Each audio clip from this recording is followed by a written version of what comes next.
ready to go sila dito. Ang iwasan lang talaga nila is yung mga audition moments kagaya kanina. Kaya nga kasi isa-isa sila no? Para sila na-distract nung sumali sila ng Starstruck. Parang ito na naman. Distract na naman yung gagawin sa kanila. Pero cancel lang yung attack naman muna at magbaback na rin dito. Pero pinapak na muna nila isa. Oy! At ito po, lumagatak na naman yung impact niya. And Kyo-Chang na naman dito mawawala sa kanila. Kyo-Chang, I love the way he sustained all the damage. Nagbigay siya ng space doon para makapag-clear din yung mga kakampi niya. Kasi nakita mo talaga pumapasok si Lakes with the Alpha Charge in and then Guiding Wind out. Kusanagi na naman ang kanilang nabiktima this time. Makakalipad si Natsuki. Lumabas doon si Cram. Sabay Shockwave. Ang taas ng damage output. Another Alpha Charge going in.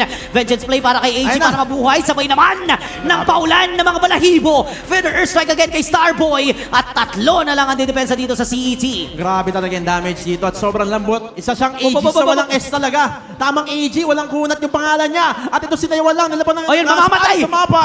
Grabe, wala nang nagawa talaga. Bigla na lang nabura. Antindi naman ang ginawa dito. Parang lapis na isulat niya. And Uncle Drew Gamer Pack right now. They want more. They want to finish it early. Habang ni-depensa naman dito natuloy na si ET sa kanila. Oy!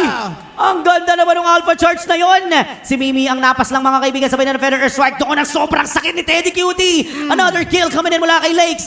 At hanggang pase! Sinundan ng Uncle Drew Gamer Pack ang kapunan ng CET.